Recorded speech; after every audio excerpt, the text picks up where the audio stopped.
Hi viewers, welcome to our channel. ప్రస్తుతం మనతో పాటు senior journalist Damoh Bala sir వారితో మాట్లాడాం. నమస్కారం సార్. సార్, ఏపీ ఎలక్షన్స్ తర్వాత మరో 2 కొత్త సర్వేలు రావడం జరిగింది సార్. మరి ఈ సర్వేలు ఏం చెప్తున్నాయి, ఎవరు అధికారంలోకి రాబోతున్నాయంటే?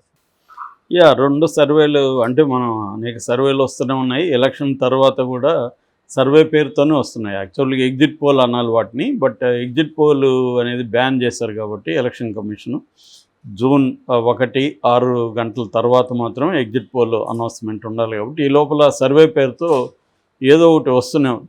ఇప్పుడు నా దగ్గర 2 సర్వేలు ఉన్నాయి. ఒకటేమో కూటమి సర్వే చేయించిందనేది తెలుగుదేశం క్యాంప్ వాళ్ళు దీన్ని సర్క్యులేట్ చేసుకుంటున్నారు. దీన్ని కూటమి తరపున కేంద్ర బీజేపీలో ఉన్న కొంతమంది ఈ సర్వే చేయించారని చెప్తున్నారు.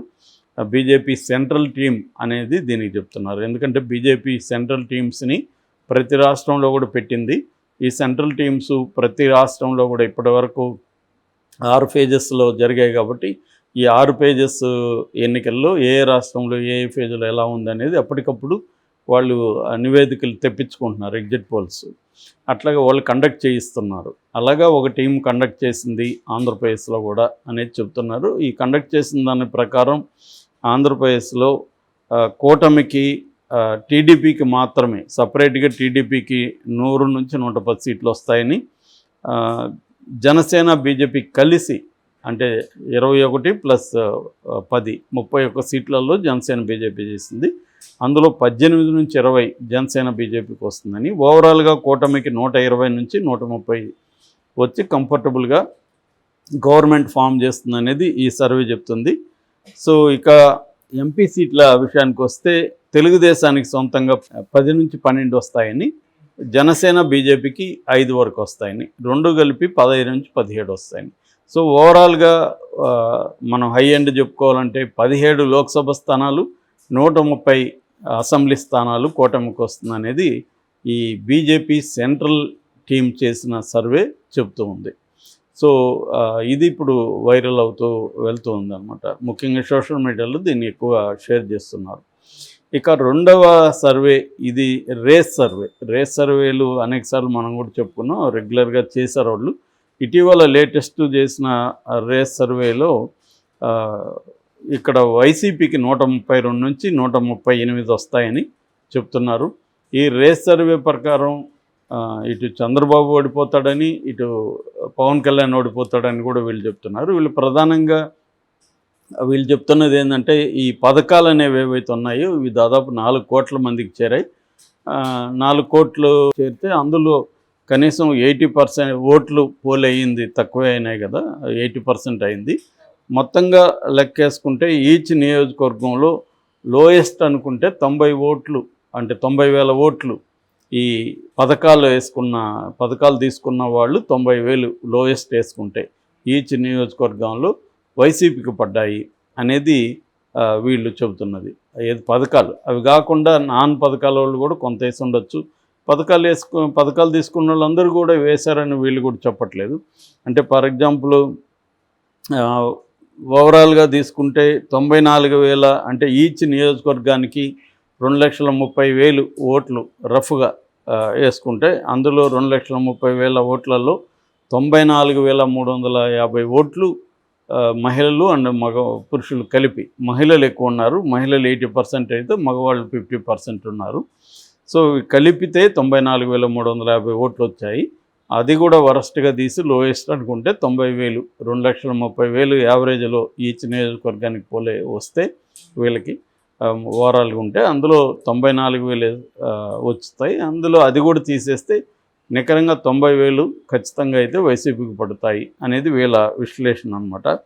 సో అట్లాగే ఒక బెట్టింగ్ బ్యాచ్ ఒక సర్వే చేశారు నాకు తెలిసిన వాళ్ళు 3.5 కోట్లు పెట్టి సర్వే చేస్తామని చెప్తున్నారు. వాళ్ళు కూడా జూన్ 1న రిలీజ్ చేస్తామన్నారు. వాళ్ళు నాకు చెప్పింది ఏంటంటే 112 సీట్లు వైసీపీకి వస్తాయనేది వాళ్ళ ఆ ఫిగర్ మాత్రమే నాకు చెప్పారు. మిగతా డీటెయిల్స్ ఏమి వాళ్ళు చెప్పలేదు. సో అది వాళ్ళు ఆల్రెడీ టీవీ ఛానల్ స్లాట్లు అవన్నీ కూడా బుక్ చేసుకుంటున్నామని చెప్పారు. ఇప్పుడు జూన్ 1 ఈవినింగ్కి. సో 3.5 కోట్లు పెట్టి మేము చేసామన్నారు. దీన్ని ప్రధానంగా బెట్టింగ్ కోసం చేసామని కూడా వాళ్ళు చెప్తున్నారు. ఇది ఎంత మాత్రం ఇది అనేది మనకు తెలీదు. ఇక ప్రశాంత్ కిషోర్ సర్వే గురించి ఆల్రెడీ చెప్పుకున్నాం. ప్రశాంత్ కిషోర్ క్లియర్గా ఈసారి కూటమి అధికారంలోకి వస్తుంది, వైసీపీకి 50 సీట్లు కూడా రావు అని ఆయన అనేక చోట్ల చెప్తున్నారు. బట్ ఆయన్ని ఒక ఛానల్లో అది మొన్న చెప్పుకున్నాం కూడా, కరణ్ థాపర్తో గొడవ కూడా అయింది. మీరు గతంలో హిమాచల్ ప్రదేశ్లో కాంగ్రెస్ వస్తుందన్నారు, రాలేదు. తెలంగాణలో కేసీఆర్ వస్తున్నాడు, రాలేదు. మరి మీరు కాన్ఫిడెంట్గా చెప్పగలుగుతారా ఇటు బీజేపీకి 303 కంటే తగ్గవు, ఇంకా ఎక్కువే వస్తాయని ఆయన చెప్పాడు. అట్లాగే ఆంధ్రప్రదేశ్లో కూడా కూటమి వస్తున్నాడు, మీరు కాన్ఫిడెంట్గా చెప్పగలవంటే ఆయనకి చాలా కోపం వచ్చింది. నేను గతంలో ఎప్పుడు నేను చెప్పిన వీడియోలు చూపించండి, నేను ఈ పేపర్లో వచ్చిందని నేను క్యారీ చేయనని చెప్పాడు. సరే, అదేదో కూడా అయింది. ఇక యోగేంద్ర యాదవ్ ఏమో 240 నుంచి 250 లోపలే బీజేపీకి వస్తాయని చెప్తున్నాడు. అయితే ఆయన నిన్న తెలుగుదేశానికి ఈ కూటమికి 15 సీట్లు అయితే వస్తాయని ఒక బాంబు పేల్చాడు. సో ఇప్పుడు దాన్ని తెలుగుదేశం వాళ్ళు యోగేంద్ర యాదవ్ వీడియోను కూడా వాళ్ళు వైరల్ చేస్తున్నారు. ఎందుకంటే యోగేంద్ర యాదవ్ యాక్చువల్గా యాంటీ బీజేపీ, కానీ ఆయన ఆంధ్రప్రదేశ్లో మాత్రం కూటమికి 15 వస్తాయి, బీజేపీకి సొంతంగా 3-4 వస్తాయి. ఓవరాల్గా అయితే వాళ్ళకి 15 సీట్స్ ఆంధ్రప్రదేశ్లో వస్తాయని ఆయన చెప్పాడు. ఆయన చాలా పేరున్న psephologist Yogendra Yadav, political scientist. So ఆయన చెప్పడం అనేది ఖచ్చితంగా ఆలోచించాల్సిన విషయం. యాక్చువల్గా ఆయన ప్రశాంత్ కిషోర్ విభిన్నంగా చెబుతున్నారు. బట్ ఆంధ్రప్రదేశ్లో మాత్రం ఆయన 15 వచ్చాయంటే ఖచ్చితంగా 15 ఎంపీ సీట్లు వచ్చాయంటే 25లో ఖచ్చితంగా అసెంబ్లీలో కూడా వాళ్ళకి దాదాపు 100 వచ్చే అవకాశం ఉంది. ఆ రకంగా వాళ్ళు కూటమి గవర్నమెంట్ ఫామ్ చేసే అవకాశం అకార్డింగ్ టు యోగేంద్ర యాదవ్ ఉంది. సో ఇలా రకరకాలుగా వస్తూనే ఉన్నాయి. ఇంకొక వార్త మనం ఆల్రెడీ చెప్పుకున్నాం, అదేంటంటే ఎగ్జిట్ పోల్స్ ముందే జగన్కి వెళ్ళిపోయినాయి, అందుకని జగన్ కాన్ఫిడెంట్గా వైజాగ్లో ఏర్పాట్లు చేసుకుంటున్నాడు అని ఒక వాదన కూడా ఉంది. సో ఏదేమైనా ఇద్దరు కూడా 100 దాటుతాయి మాకు అనేది ఇద్దరు కూడా చెప్పుకుంటున్నారు. ఎవరు టైట్గా 90 వస్తాయేనో అట్లేం చెప్పట్లేదు. Comfortable majority 100 దాటుతాయి. 88 మ్యాజిక్ ఫిగర్ అయితే 100 అంటే కంఫర్టబుల్ మెజార్టీ. ఇక్కడ మనం చూస్తున్నాం కదా, ఇక్కడ కేవలం కాంగ్రెస్కి 4 మెజార్టీ ఉంది, వాళ్ళని కలుపుకుంటే సిపిఐని 5 ఉందన్నమాట. సో అట్లా అక్కడ 93 వస్తే కూడా ఇక్కడికి ఈక్వల్లే అక్కడ వస్తాయి. కానీ ఎవరు కూడా 100, 110, 120 ఇలాగే చెప్తున్నారు రెండు వర్గాల వాళ్ళు. వాళ్ళ విశ్లేషణలు వాళ్ళు చేస్తున్నారు. అంటే ఎక్కువ పర్సంటేజ్ వచ్చింది కాబట్టి మాకు ఎక్కువ వేశారు, ముఖ్యంగా హైదరాబాద్ నుంచి, విదేశాల నుంచి కూడా మా కోసం వచ్చేసారు, చెన్నై, బెంగళూరు, హైదరాబాద్ ఇలాగ అనేక చోట్ల అనేది కూటమి చెప్తుంది. ముఖ్యంగా తెలుగుదేశం వాళ్ళు.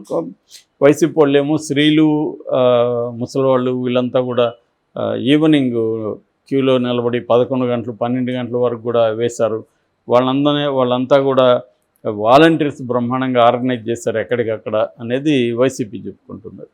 సో ఇలాగే ఎవరికి వాళ్ళు చెప్తున్నారు. సర్వేలు కూడా ఇష్టం వచ్చినట్టుగా వస్తున్నాయి. సో మరి ఇప్పుడు మనం చెప్పుకున్న 2 సర్వేలేమో, ఒక సర్వే ఆల్రెడీ బీజేపీ వాళ్ళే చేయించారని చెప్తున్నారు. సో మరి బీజేపీ వాళ్ళు చేయించుంటే అది బయటికి లీక్ చేశారా కావాలని ఏంటి తెలియదు. ఏదేమైనా ఇంకా మనకి టైం ఉంది. ఈ టైంలో ఇలాంటివి ఇంకా కూడా వస్తూ ఉంటాయి నాకు తెలిసి. రోజు ఎగ్జిట్ పోల్స్ కూడా వాళ్ళు కూడా మెల్లగా ఎక్కడో చోట వాళ్ళది కూడా లీక్ అవుతుంది. ఎందుకంటే ఆ టీంలో పనిచేసే వాళ్ళు ఉంటారు, అనలైజ్ చేసే టీం ఉంటుంది. వీళ్ళల్లో ఎవరో ఒకరు ఎవరికొకరు కనీసం బెట్టింగ్ బ్యాచ్కో వాళ్ళకి లీక్ చేసే అవకాశాలు ఉన్నాయి. ఎందుకంటే అక్కడ బెట్టింగ్ కూడా బాగానే జరుగుతుందని చెప్తున్నారు. చూడాలి మనం. Thank you so much.